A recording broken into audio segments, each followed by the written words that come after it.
Welcome back to the Business Vlogs channel. My name is Shashideen and I'm in front of a Starbucks because I had coffee and I worked in Starbucks. I actually work in coffee shops a lot. I get a lot of good flow in there.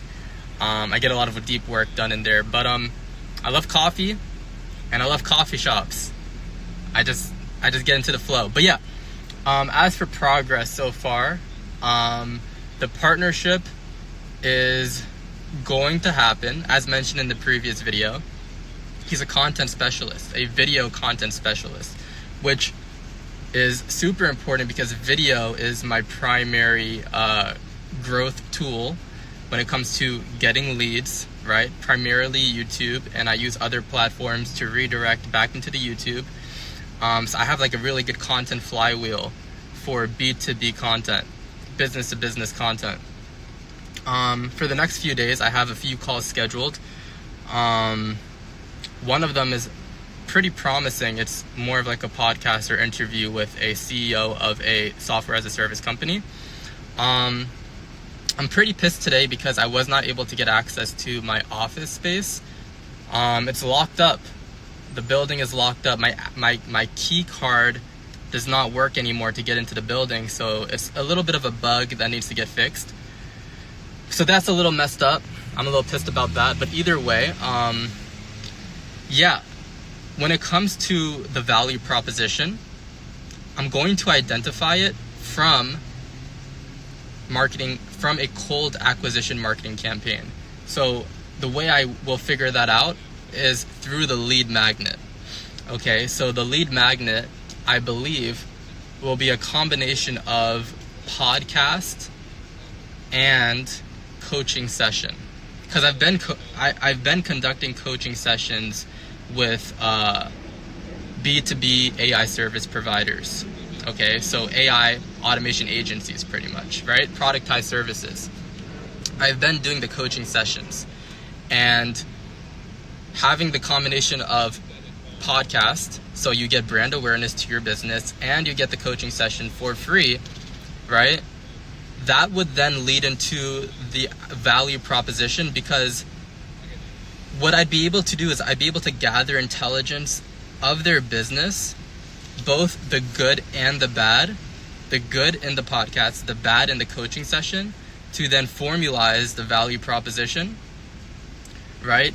Because I have a value proposition in mind, but it's always best to figure out the exact problem I'm solving for.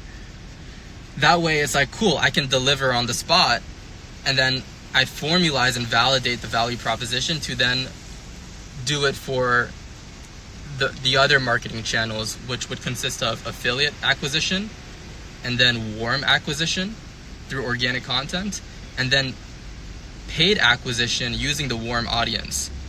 Okay, so as the warm audience accumulates, I would then run paid ads to both the YouTube and Instagram, because I'll be launching Instagram Reels. I haven't mentioned that.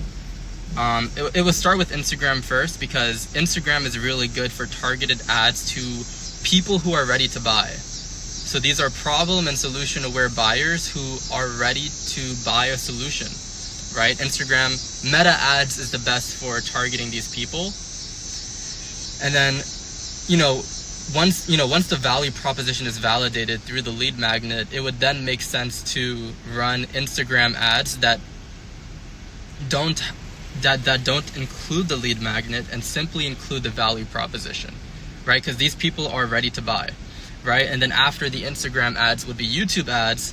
The YouTube ads would lead to the lead magnet, and I would know my EPL, my earnings per lead, right, from getting the success metrics from the beginning, which would be the cold acquisition funnel, right, which is the first step that I'm going to be taking right now. And I would be getting the success metrics. The reason YouTube ads comes last is because I would want to scale Instagram ads first, because I would get instant ROI, right? Instant ROI. And I would know how to scale the ads properly, because I wouldn't want to scale too quickly, because my delivery model is high fulfillment, right? It's not low fulfillment. It's a done for you solution, so it's high fulfillment.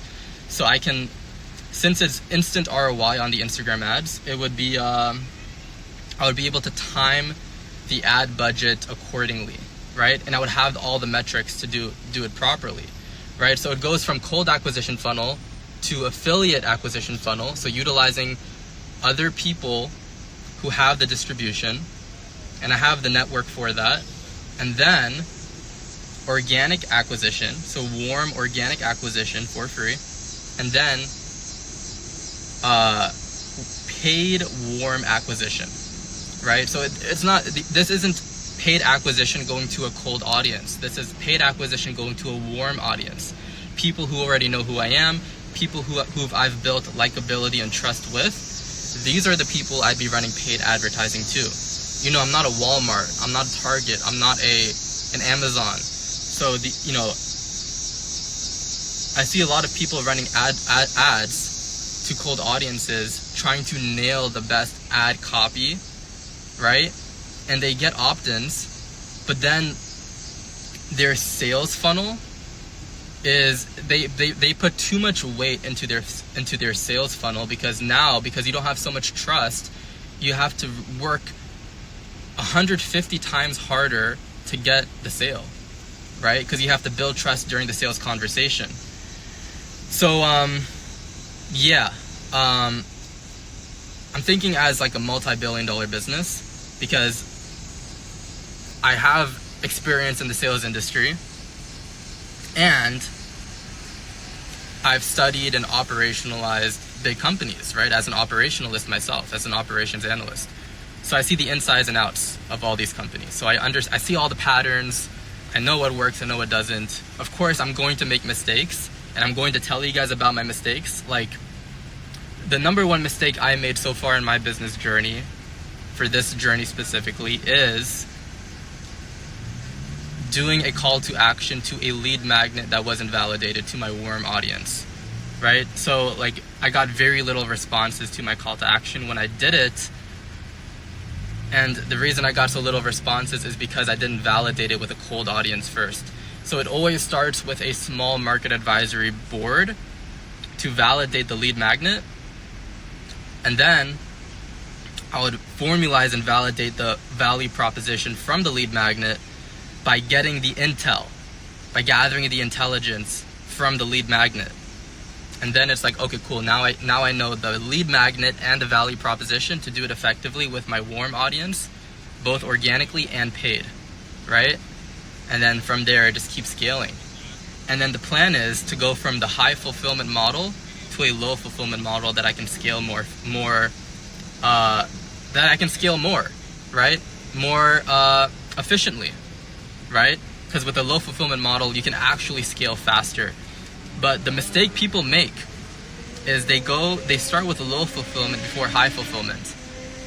This is the number one constraint in a lot of businesses. They scale too quickly. You gotta go slow before you go fast. Going slow is fast, because you can take the customer base that you fulfilled for the high fulfillment and you can convert them into the low fulfillment model. Okay? This is how you scale. You start with high fulfillment, now you have the customer base and you have the validated frameworks to then convert this customer base to the low fulfillment model, and now you can start scaling. So yeah, that's pretty much it. I hope you enjoyed this little short video, and I'll see you guys next week. Goodbye.